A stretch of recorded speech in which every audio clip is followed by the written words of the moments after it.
The large language models like Claude by Anthropic, ChatGPT by OpenAI, and Gemini by Google are really good at writing code. But unfortunately, they're paid, and token limits run out very quickly, even on paid plans. And you're constantly pushed to upgrade to more and more expensive tiers. But it's not all bad. There's actually a solid alternative to these models. Free open source models that you can run locally on your own computer or server. Today, I'll briefly show you how to do that, and then I'll test the Qwen 3.5 model to see whether it can work for me as a local replacement for paid models when I hit their limits. Hi, I'm Nick, and I've been developing software for over 20 years. On this channel, I share my experience, insights, and thoughts about IT. To run language models locally on my computer, I usually use two tools, Ollama and LM Studio. I already have detailed videos on my channel about how to use them, so if you haven't tried them yet, definitely check those out. The model I'll be installing and testing today is Qwen 3.5. It's a really strong model that comes in different sizes, so you can choose one that fits your hardware. Of course, the larger the model, the better it performs, but unfortunately, large models won't run on typical machines. The most critical parameter for running these models is VRAM. If the model fits into your GPU's memory, everything will run fast. But if it exceeds your GPU's memory, it either won't work properly or will be extremely slow. So unfortunately, the 27 billion parameter version is too big for my laptop, and I'll have to use the smaller 9 billion parameter version, which should fit into my VRAM just fine.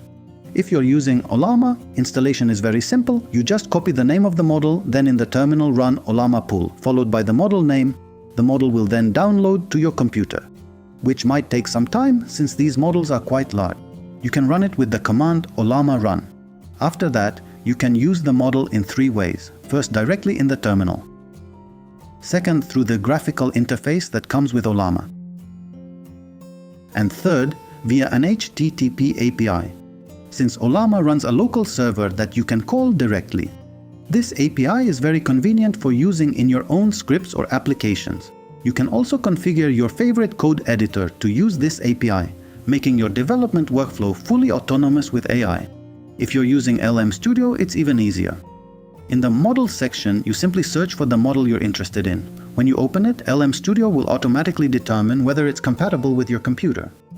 Once you've chosen a model, you can download it with a single click and use it either directly in LM Studio's chat interface or via an API, just like with Ollama. Alright, now that we've covered installation and running local models, if anything is still unclear, check out the dedicated videos on my channel where I go into more detail about these tools. Now let's move on to the most interesting part. I want to test Qwen 3.5 and see if it can work for me as a local alternative to paid models. I'm not planning to completely abandon paid models, but for smaller tasks or when I hit usage limits, I want to have a solid backup option. So I connect LM Studio to my editor and select the Qwen 3.5 model that I just downloaded. Let's ask the model to do something code-related. When I recently tested Gemini 3.1, I created a specification describing a web page that visualizes different sorting algorithms where you can view them and switch between them. So now I'll ask this model to implement the project described in that file. Since the model is running locally and the task is complex, I expect it to take quite a while. So I'll skip the generation process itself and jump straight to the results. Well, the results are disappointing. The model couldn't handle it. It spent more than half an hour trying to implement the task and kept rewriting the code multiple times. Each time there were errors, it seemed to recognize them and then tried to rewrite everything again. This loop repeated several times. In the end, there is some code, but it doesn't work. On one hand, it's a bit disappointing that the model failed. But on the other hand, now I understand its upper limits and can see that it's unlikely to be suitable for more serious tasks. Alright, so it couldn't handle a large task, but can it still be useful for smaller ones? If you've been following my channel, you know that I recently started building my own password manager. So let's try using this model on a real project. I'll run the project now and show what I want the model to do. Here, when viewing a single entry, there are standard fields like email and password. I want to add a copy button to the right of these input fields so that when you click it, the value gets copied to the user's clipboard. Let me start by asking the model to implement this for just one field, so it doesn't get confused. The response generation takes quite a while, so I'll skip through it again since nothing interesting is happening. It's just a matter of waiting. Alright, the model has finished and in its response it says that everything is done. Okay, let's see what it actually produced. So, the copy icon appeared. That's already a good sign. Now let me try copying the email and paste it somewhere. I'll just paste it into this field to check if it worked. Yes, it copied correctly. The model did exactly what I needed. Alright, now let's take a look at the code the model generated. So, here's the button. And what's really interesting is that it even generated an SVG icon for it. I didn't expect that.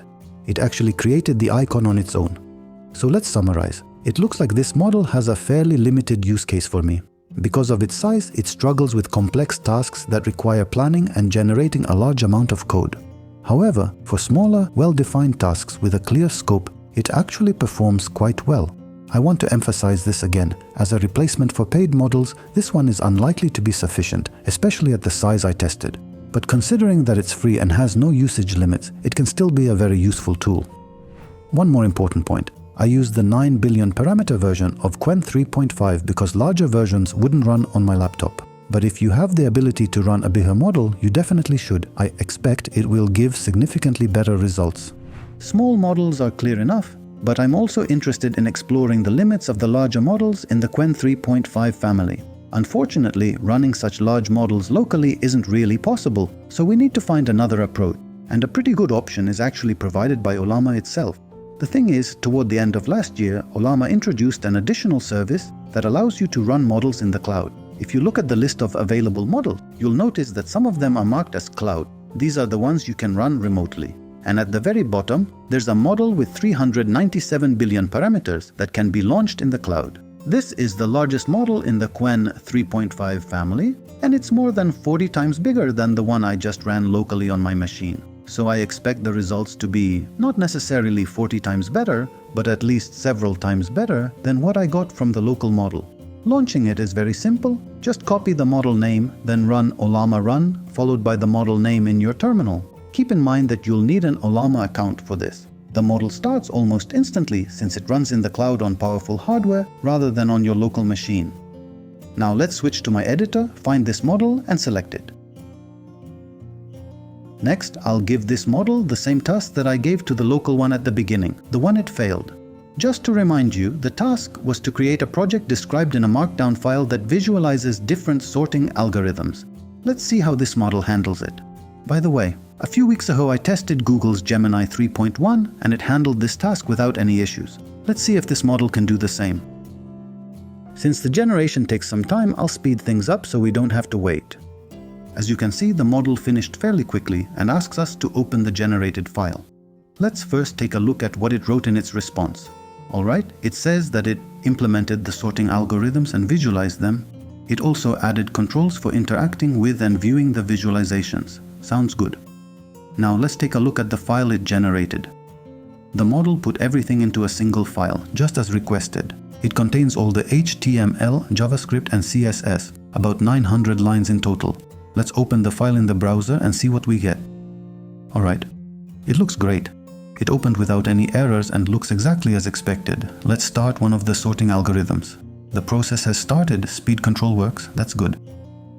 The pause button also works, which is nice. Let's wait and see if everything sorts correctly. Yes, everything worked perfectly. The array was sorted correctly, and the visualization showed the entire process. It looks like everything works exactly as described in the task. This is an excellent result. As I mentioned earlier, model size really matters. So, after testing the Qwen 3.5 family today, I can say that these models are very solid. Of course, no miracle happened. Smaller models are still only capable of handling simpler tasks, but the largest models can already compete with paid solutions from major companies, and having access to them is extremely valuable. Alright, that's it for today. If you enjoyed this video, don't forget to leave a like and subscribe so you don't miss the next one. See you soon. Take care.